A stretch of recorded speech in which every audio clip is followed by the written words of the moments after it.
pessoal, hoje eu estou aqui com o Flávio Fonseca e a Luciana Camino, do Instituto Prístino. O motivo da gente estar aqui hoje é que no dia 6 de julho aconteceu em Belo Horizonte o primeiro simpósio de geossistemas ferruginosos do Brasil. Nesse simpósio foi lançado o livro do mesmo nome, Geossistemas Ferruginosos do Brasil. Eles vão comentar daqui a pouquinho um pouco mais sobre o livro. E também no simpósio foi falado um pouco mais sobre o GeoAtlas, que a gente já conversou aqui na Bocani sobre o GeoAtlas, mas isso já tem uns 3 meses e a partir daí já muitas coisas, né, já foram acrescentadas no GeoAtlas. E hoje eles também vão apresentar essa importantíssima ferramenta aí para a biologia da conservação. Então, pessoal, né, muito obrigado aí por nos receber e por nos ter convidado aí a cobrir o evento, né? A gente vai falar um pouco mais daqui também, que o objetivo é falar para vocês que o evento vai ser disponibilizado online, daqui a pouco com maiores detalhes. Então, para iniciar a conversa, Flávio e Luciana, conta um pouquinho como é que foi essa ideia de organizar um simpósio sobre geossistemas ferruginosos. Bom, pessoal, é um prazer muito grande estar aqui, né, novamente falando sobre biologia da conservação, socialização do conhecimento, né, e mais uma vez a parceria com Bocani. A gente fica muito feliz em colaborar e ter vocês aí participando de tudo isso. Qual que é o grande objetivo? Eu vou tentar mostrar isso em alguns números, né? Talvez a maioria de vocês saiba, o Brasil é um país mega diverso, ou seja, concentra, né, no seu território um número elevadíssimo de espécies, né? Então, e ao mesmo tempo é um país que na sua macroeconomia depende dos commodities, ou seja, produtos comercializados em larga escala. Então, só nessas duas características a gente já percebe áreas de tensão. Você tem um país mega diverso, você tem um país que a economia está depositada em commodities, né? E aí o simpósio surgiu da seguinte situação. O território brasileiro, nós temos mais de 8 milhões de quilômetros quadrados. Imaginem que das plantas raras que nós temos catalogado no Brasil, de todas as plantas raras, em torno de 2.200, 2.300 espécies, de 15 a 20% dessas plantas raras ocorrem em ambientes que, se somar a área, dá exatamente 0,01% do território nacional. Então a gente tem um número gigantesco de espécies raras e numa área extremamente restrita. E essas áreas são os geossistemas ferruginosos. Exatamente, essas áreas são geossistemas ferruginosos. Então, só para esses números, né, a gente já percebe a importância fundamental do geossistema para a diversidade biológica, que é um ponto que vai ser abordado, e ao mesmo tempo essas áreas restritas, elas concentram 100% do que é produzido, por exemplo, de minério de ferro. Sim. Quando a gente fala de geossistema ferruginoso, ele tem esse nome por conta da sua mineralização do ferro, né? Então, esses elementos, né, sendo trabalhados ao longo do desenvolvimento de pesquisas, né, vamos chamar dos últimos 50 anos, culminou nessa necessidade, né, dentro de várias áreas do conhecimento, de discutir a situação dos geossistemas. Essa é a ideia básica, fundamental, da gente fazer esse primeiro simpósio brasileiro de geossistemas ferruginosos. Não, legal demais, né? Você falou então uma perspectiva, né, do Brasil, né, que uma grande diversidade de plantas raras, 0,00 quanto? 0,01% da área. Em escala mundial, quanto que isso representaria? Você tem uma noção? Isso é muito interessante essa pergunta, porque é óbvio, né, quando a gente compara áreas e riqueza, áreas de diversidade, isso tem um arcabouço teórico, você tem que ter algumas condições para isso. Mas em termos gerais, que é um número interessante que eu gostaria que todos prestassem atenção, né? A gente tem já reconhecidamente grandes centros mundiais de diversidade de plantas. Esses centros eles são chamados de grandes hotspots mundiais de diversidade de plantas. Você tem aí hotspots em florestas, né? em savana, cerrado. Se a gente considerar hotspots de plantas que vivem em ambientes similares aos das nossas câmeras, nós já temos, ou seja, ambientes rochosos, com pouco solo, solos com poucos nutrientes, etc, etc. Se a gente comparar então esses ecossistemas, vamos chamar assim, ou geossistemas, a gente tem os dois mais conhecidos hotspots de plantas associadas a esse tipo de geossistemas, né? A gente tem um na Austrália, Então tem um estudo muito interessante que lá, para a gente ter uma ideia do que, quando a gente fala em riqueza, em hotspot, o que é isso? Alguns estudos, né, foram feitos vários estudos na Austrália, e a média encontrada em 100 metros quadrados, ou 0,01 hectare, é de 62 espécies. Isso é um número muito elevado. Tanto é que lá é reconhecidamente um hotspot mundial. Na África do Sul também, os famosos fynbos, né, a vegetação dos fynbos, lá encontrou um número similar, 63 espécies por 100 metros quadrados. Isso já é reconhecido mundialmente. Quando a gente joga o número das nossas cangas, aqui falando das cangas do quadrilátero ferrífero, esse número sobe um número médio de 81 espécies por 100 metros quadrados. Então, no mínimo, a gente está, né, a gente já deveria estar lá sendo reconhecido como hotspot mundial, mas nós não somos ainda. E isso você tem vários elementos, né, que nos dá esse status. É o que a gente discute no simpósio e é o que a gente discute no livro, né? Então, só por esses números a gente já percebe, de novo, voltando ali, porque tem um simpósio da importância.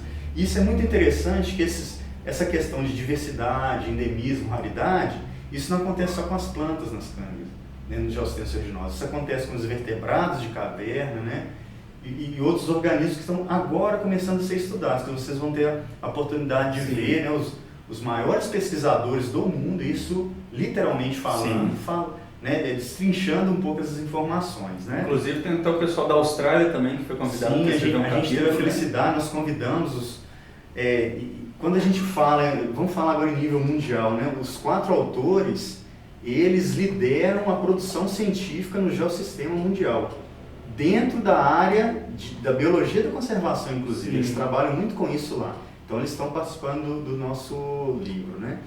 E um outro elemento muito interessante também, discutindo a importância do simpósio, porque essas áreas são tão importantes do ponto de vista da riqueza e diversidade biológica, tem a ver com a antiguidade desses ambientes, né? Então você tem a diversidade, ela é um resultado de fatores, né, evolutivos, ecológicos e geoambientais. Para vocês terem uma ideia, as cangas, várias cangas no Brasil, incluindo as cangas do quadrilátero, já foram datadas, e a gente vai perceber que vocês vão ter a oportunidade de ver, já foram datadas em torno de 45, 50 milhões de anos atrás. Então são paleoambientes realmente muito antigos, e muito estáveis. Inclusive, um dos palestrantes, que também é um dos autores do capítulo, né, o geólogo o Luiz Beethoven Piló, ele é espeleólogo, né, trabalha pelo menos uns 30 anos aí com cavidades. Em termos de cavidade ferruginosa, talvez ele seja o maior especialista, ele está aí desde o início trabalhando, né, com cavidades ferruginosas. Ele fala isso, que uma das coisas que chama a atenção nas cavernas ferruginosas é justamente a idade. É que ele fala que tem cavidades que provavelmente têm 50 milhões de anos.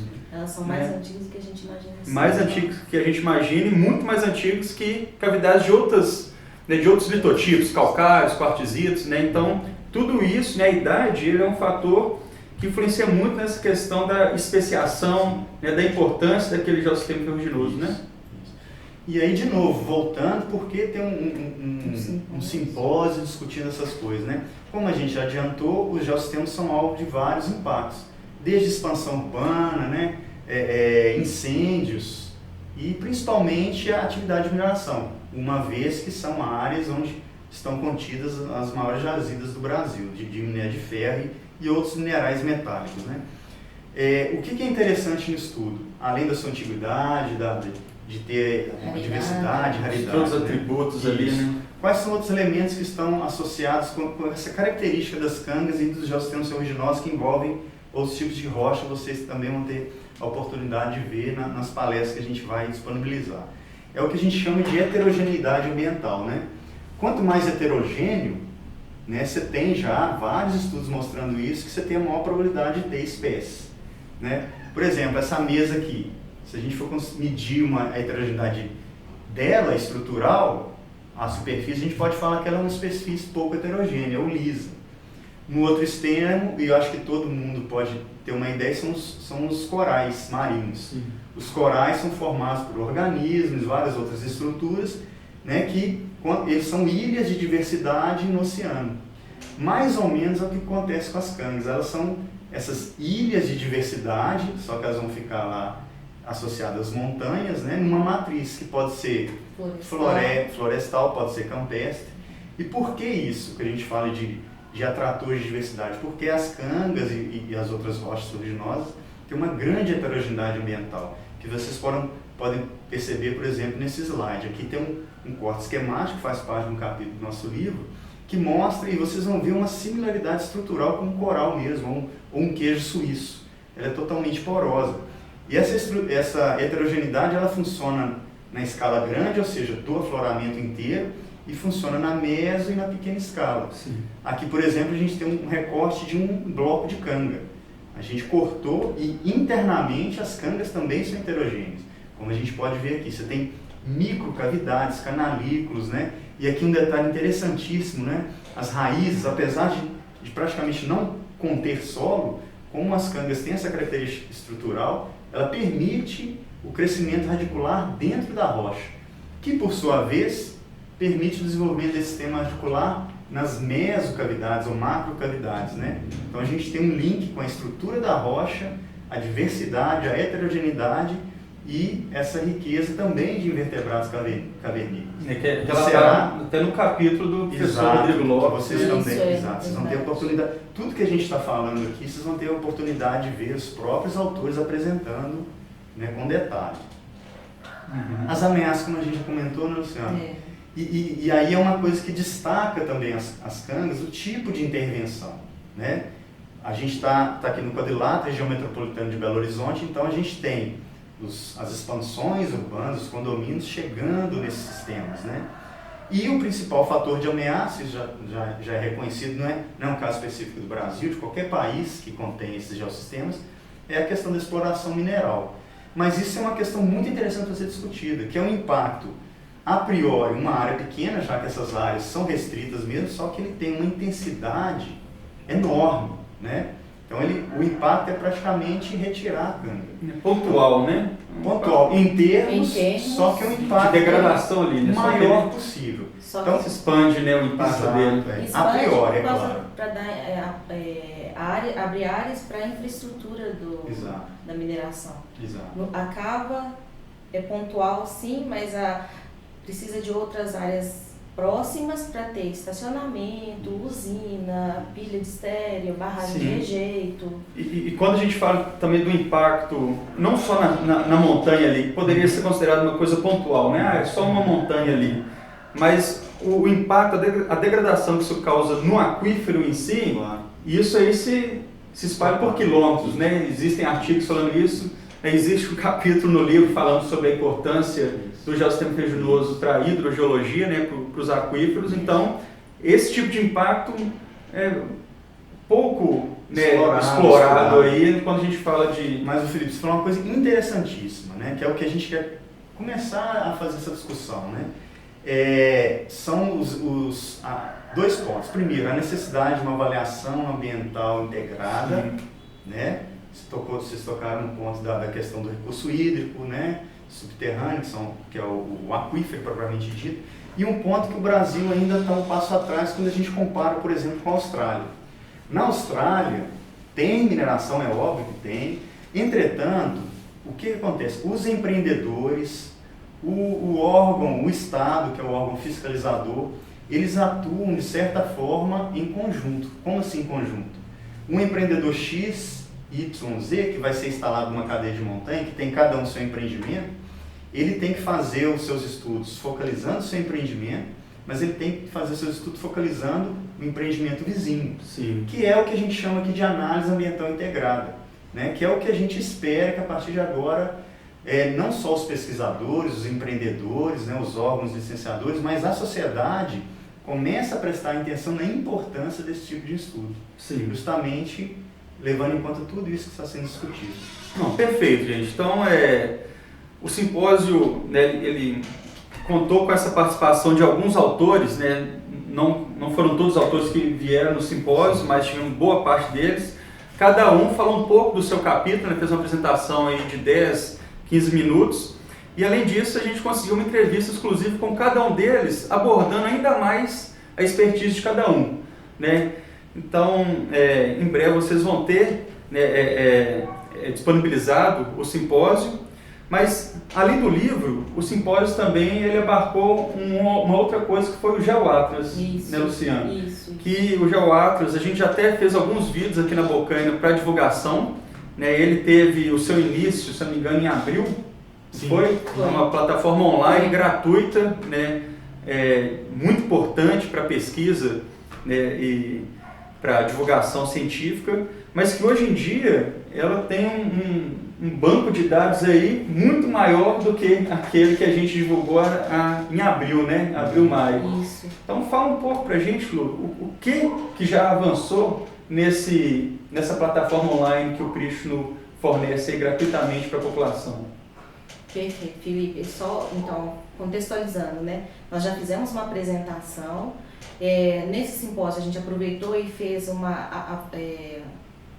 apresentou e atualizou as informações sobre o Atlas. Sim. Porque a gente acha importante, é uma ferramenta de contextualização, de avaliação do espaço, conhecimento do espaço territorial, não só para o órgão ou para as comunidades, as pessoas, mas sim para os pesquisadores, para a comunidade em geral, né?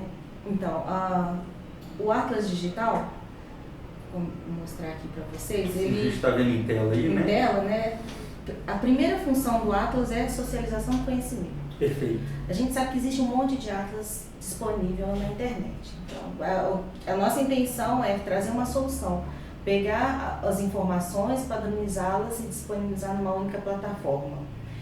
Nós iniciamos com o Geossistema Ferruginoso, porque nós tínhamos 18 temas ambientais, Sim. Lembrando naquele momento, né? Hoje, por exemplo, nós já temos uma expansão dos temas, dos grandes temas. Começamos com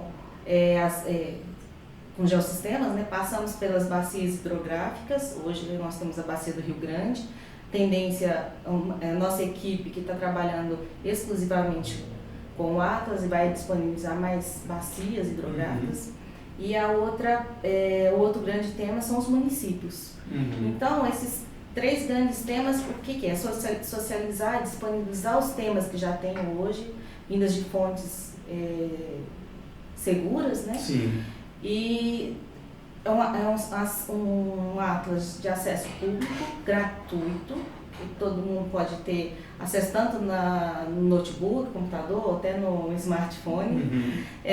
E é uma ferramenta muito importante na questão das tomadas de decisão, de gestão territorial. Ele ajuda até na questão da análise ambiental integrada, né? Você intercalando as camadas de conhecimento daquela região, você já pode ter uma noção do que esperar de um impacto ali, ou quais impactos já existem naquela região, né? Como a Luciana vai falar, a gente pensou que, nesse caso, uma ferramenta analítica, vamos chamar de uma análise de risco. Sim. Né? Não só ele obviamente vai ter N outros estudos, mas ele é uma ferramenta para auxiliar. Daquela primeira noção ali, né? Uma ideia inicial. Né? Conhecer para proteger. Sim, né? sim. Conhecer para estudar, conhecer para proteger, e é a informação que a gente coloca à disposição. Então, falando, né? O primeiro foi o Geossistema Ferruginoso. Colocamos 3 grandes áreas em Minas Gerais, que é a Vale do Peixe Bravo, Bacia de Santo Antônio e Quadrilátero Ferrífero. Todas do Geossistema Ferruginoso, né? Todas do Geossistema Ferruginoso. E aí nós incluímos 18 temas, inclusive unidades de conservação, cavidades, potenciais de ocorrência das mesmas, né? Isso foi quando lançou o GeoAtlas, né? Essas eram as informações disponíveis naquela época, né? Disponíveis, Então, em 4 meses, eu vou dizer que o Atlas, ele avançou. Não ficamos apenas nisso, porque a gente sabe que as ferramentas elas precisam ter manutenção e ter uma dedicação a isso, sempre atualizar as informações. Então, isso que a nossa função do Atlas. Hoje nós temos 52 temas ambientais. Perfeito. Nós estamos com a possibilidade, logo em breve, de subir mais 22 mapas. E então aí cabe as pessoas que vão utilizar o mapa a possibilidade de escolher a sua pergunta, de usar ela e usar o Atlas para responder, né? Para trazer, não só para responder, mas até para levantar perguntas. Sim. Né? Em relação, seja qualquer dúvida sobre empreendimento, sobre a sua própria área. Projeto de pesquisa, né? Isso. Até um projeto de pesquisa, ele pode saber em relação aos 52 temas, mais os 20 que vão vir, né? Quais são as informações disponíveis. Isso tudo numa mesma plataforma, né? No mesmo trabalho. Não precisa pegar de um site, converter e carregar num outro ferramenta, seja um SIG, que aí precisa ter técnicas, habilidades para trabalhar os softwares e somar os mapas e gerar. Uma coisa muito interessante, né, que a Luciana falou, a questão mais, vamos chamar a questão mais técnica de uso do Atlas com ferramenta analítica, e por outro lado ele pode ser usado também com a ferramenta de auxílio para educação ambiental, ou simplesmente eu sou lá do município X, né, eu estou em casa, eu queria conhecer um pouco mais o que tem no município. Então, por exemplo, eu sou natural de Barbacena, eu entro lá no Atlas, entro no município de Barbacena e posso, dentro desses 52 temas, será que no meu município tem alguma caverna cadastrada? Eu baixo lá. Será que no meu município tem área de quilombo? Será que no meu município tem potencialidade de ter algum mineral, nos títulos minerais? Quais são os principais rios ali? Como é que funciona, como é que é a questão ambiental do município nessas informações disponíveis? Então, ele tem uma gama muito ampla de utilização, desde a questão técnica senso estrito até a questão de conhecimento. Eu quero conhecer meu município, a minha região, eu quero usar isso na minha escola. Então ele é bem elástico. Você tocou um tema muito bacana, né, a questão de política pública, que essa é um tipo de ferramenta que para você utilizar num colégio, né, numa escola, trabalhar com os meninos ali, no território onde eles vivem ali, né, uma audiência pública, né, vai chegar um empreendimento no meu município. Né, além das informações que o empreendedor vai trazer, né, que ele é obrigado a fazer aqueles estudos de impacto ambiental, né, a própria população já pode ter uma prévia do que considerar, né, naquele município em termos de recursos naturais, né, dos bens ali, patrimônio histórico cultural. Então realmente é uma ferramenta muito bacana, de fácil utilização. Né, a gente já tem um vídeo explicando, um tutorial, mas é só você ir fuçando lá que você vai ver que é bem simples. Então, é só reforçar a questão da escola. Na escola, eles podem trabalhar com a interatividade na questão das matérias. Geografia, história, biologia, interdisciplinaridade, fazer projetos interdisciplinares do município, ou então da bacia hidrográfica, da serra, do bairro, contexto do bairro, a contextualização da informação, trabalhado sobre várias disciplinas, sobre várias matérias. Legal demais mesmo. Isso aí, então, isso aí que a gente está dizendo, a exploração da ferramenta, ela é imensurável, assim, não tem como fazer, né, mas possibilidades. E da nossa parte é isso, é trazer soluções que existem dispersas, gratuitas aí, e concentrar no Atlas para um público fazer uso delas. Sim, né? E usando essa plataforma da internet, né, cumpre com aquilo da socialização do conhecimento, né, porque o tanto de pessoas que você consegue abarcar com um produto desse, né, um GeoAtlas desse aí também é imensurável. O cara pode estar no Brasil ou qualquer outro país, basta ter internet. Se tiver internet, você consegue ter todas as informações gratuitamente, né? Não, perfeito. Aí vamos dar um estudo de caso? Vamos só para o pessoal saber um pouco o funcionamento, né? Isso, então, só para ver um exemplo das N possibilidades, né? Então, vou mostrar os slides aqui, a sequência de slides, e vocês vão acompanhar, né? Começar por esse, que são a representatividade das áreas protegidas em biomas. Nós temos unidades de conservação no estado de Minas Gerais, dispersos tanto na Mata Atlântica, no Cerrado, em verde, Cerrado em rosa, e na Caatinga acima aqui, uma região norte de Minas, ela está com os limites tracejados, verdinho claro ali, né? Mais claro, né? A manchinha. Isso, aí a gente percebe que que existem muitas unidades de conservação no estado. Né? Aí a ideia vamos ver como que está as unidades de conservação em relação às cavidades. Então nós temos as manchas coloridas, que são tipos de unidade de conservação, essa é proteção integral, essa é estadual. Selo sustentável ou demais áreas protegidas, né? E a gente vai ver qual que é a relação que existe entre cavidades e as unidades de conservação. Então, nesse slide a gente percebe que não há relação. Sim, a gente consegue, através do geoático, consegue sobrepor essas duas informações, né? Onde estão as cavidades e onde estão as unidades de conservação. O que é interessante? Então, o Atlas ele pode ser, como a gente falou agora há pouco, ele pode ser usado numa escala do meu bairro, da minha rua, da minha cidade, e pode ser usado numa escala ampla, que é o Estado. Sim. Como o Luciano falou, aqui foi acionado 2 dos 52 termos ambientais, cavidades, áreas protegidas. Quando a gente olha nessa escala que está sendo mostrada na tela, que é o Estado, é óbvio que a gente está percebendo ali que, do que a gente está vendo ao longo do território, uma boa parte dessas cavernas não estão inseridas em nenhum tipo de área protegida. Então, uma informação muito rápida que a gente pode tirar é: boa parte do nosso patrimônio espeleológico já conhecido, né? Já cadastrado, nós não sabemos o resto, ele não está protegido por uma unidade de conservação ou qualquer tipo de área protegida. Então, como você falou, o Atlas pode ser usado também para você pensar, discutir políticas públicas. Por exemplo, política pública de conservação, uso de cavidades. Isso usando só esses dois elementos, né? Então ele foi usado numa ampla escala e vai ser usado também em escalas menores, que é o que a Luciana vai mostrar.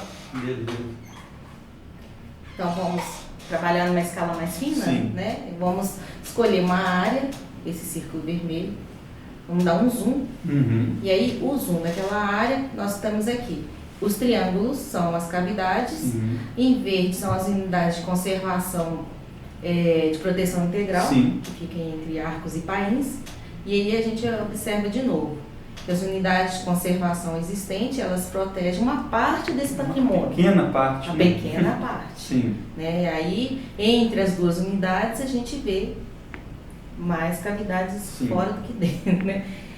Então, vamos ver mais um zoom. mais um zoom, aumentar a resolução.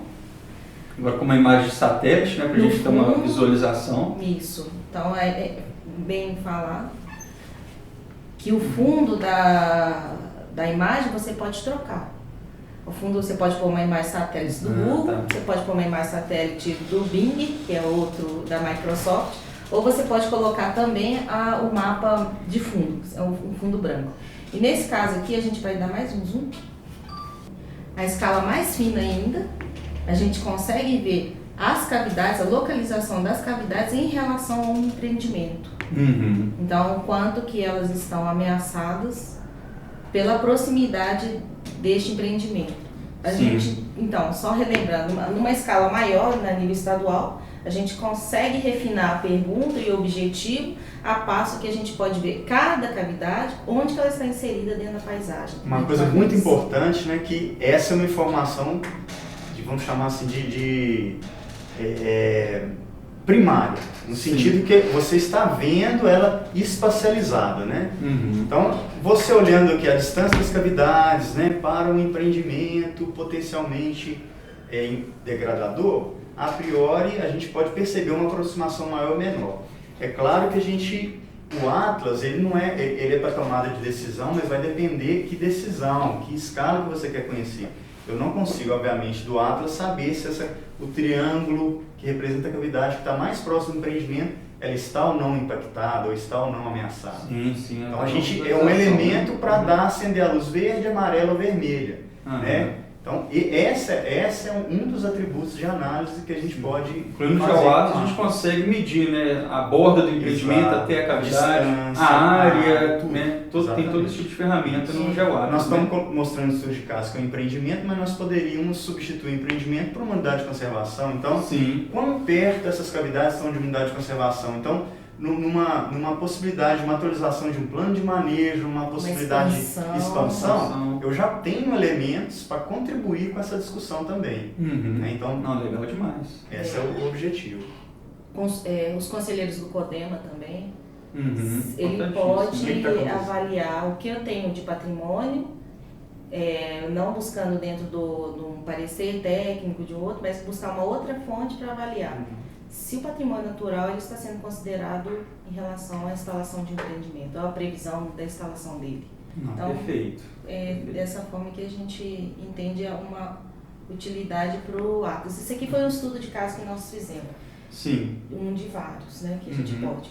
E além disso, né, acho que uma ferramenta, um outro produto que o GeoAtlas fornece, que é muito interessante, são já a produção de mapas temáticos ali que quem está mexendo já pode baixar, né, esse mapa pronto. Vocês até colocaram um exemplo, que está em tela aí, de como é feito esse mapa temático e de algumas informações básicas daquela região, né? Então, se puder explicar aí um pouco, né, do que consiste esse mapa temático aí, a importância dele também.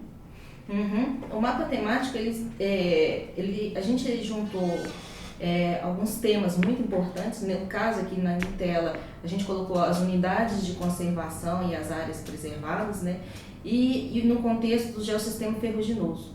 A gente sabe a importância do geossistema, que o Fábio já falou, a questão dos impactos, dos principais ameaças que temos, mas aí nós estamos agregando mais uma informação que é o quanto que nós temos de unidade de conservação que está protegendo. Legal, e esse mapa temático já vem com alguns gráficos, alguns análises, é só a pessoa chegar e imprimir, né? O produto já está pronto ali. Então, ele pode chegar numa mesa de reunião e falar, olha, existe uma serra, essa serra ela é parcialmente protegida, tem um manancial, ela tem uma importância para a questão da recarga hídrica, e a localização de um objeto de discussão, ele pode ser situado nisso. Legal demais. Até numa escola mesmo, né? Levar esse mapa e trabalhar com os alunos ali. Geografia, aula de história, de biologia. Perfeito, né? E igual a gente viu nesses 4 meses aí, a gente passou de 18 temas para 52, né? Já tem 20 aí já sendo preparados. E qual que é a próxima novidade aí que tem no GeoAtlas? Vocês podem falar para a gente aí em primeira mão? Em primeira mão, né? Nós temos em primeira mão a criação de um tema para reserva da biosfera da Serra do Espinhaço. Nós vamos ter temas exclusivos que foram feitos para a área da reserva, que vai estar disponível dentro do Atlas. Em breve aí nós vamos ter então essa informação aí espetacular, que é simplesmente, né, a reserva da biosfera da Serra do Espinhaço aí, né, os atributos, né, várias informações aí que o Cristo fez um termo de parceria, né? Sim, assinamos ontem. Sim, e é importante lembrar, tela aí, né? Isso está em tela. É importante a gente lembrar que a reserva da biosfera ela saiu de discussões mundiais, né, de áreas importantes do ponto de vista da diversidade biológica, diversidade cultural, diversidade, geodiversidade, né? Então, quem que coordena isso é a Unesco. Então, você tem várias reservas biológicas espalhadas pelo mundo. Minas Gerais tem a reserva aqui biológica a reserva da biosfera, desculpa, da Serra do Espinhaço. Então, ontem nós assinamos um termo de cooperação técnica e, em cooperação com os coordenadores regionais, nós vamos fazer um tema específico para a reserva. Então, a reserva da biosfera vai ser o único que vai ter um Atlas Digital só para ela. Para a nossa contribuição vem nós ficamos muito felizes porque está dentro do que a gente tem como missão, socialização do conhecimento. A reserva ali tem um grupo de coordenadores que participam todos os setores, né? Da sociedade civil, da comunidade quilombola, de terras indígenas, dos CODEMAS, das diversas outras instituições, inclusive das minerações, das mineradoras, né? Não, então, perfeito, né? É uma área que é amplamente estudada, né, pelo meio acadêmico, não só aqui de Minas Gerais, né, a Serra do Espinhaço.